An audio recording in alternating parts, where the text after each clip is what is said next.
আমার ঘরের বাজার কিন্তু ঠিকই ভালো বাজার হবে, নেতার ঘরের বাজারও ঠিকই ভালো বাজারই হবে। দিন শেষে আমি গিয়ে আপনার ঘরের বাজারটা করে দিয়ে আসবো না।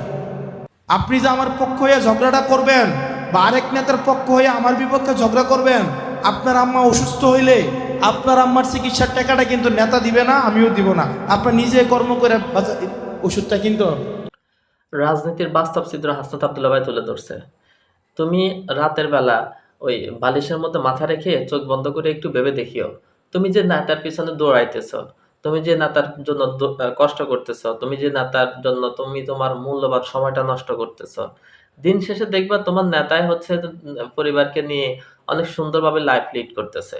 তোমার নেতা হচ্ছে পরিবারকে নিয়ে ওই সিঙ্গাপুর তারপর দুবাইতে গিয়ে এনজয় করতেছে। তো তারপরে হচ্ছে তোমার নেতা তার সন্তানদেরকে বিদেশে পড়াশোনা করাইতেছে। কিন্তু দিন শেষে তুমি তুমি কি করছো? তুমি নিজের জন্য কি করতে পারছো আর পরিবারের জন্য কি করতে পারছো? সুতরাং ওই নেতার জন্য রাস্তার মধ্যে লাফালাফি না করে নিজেকে সময় দাও, নিজের পরিবারকে সময় দাও। তবে রাজনীতি খারাপ আমি সেটা বলতেছি না। এমন রাজনীতি কইরো যে রাজনীতি করলে মৃত্যুর পরে তোমার রাজনীতি তোমাকে ওই জান্নাত পর্যন্ত এগিয়ে নিয়ে যাবে।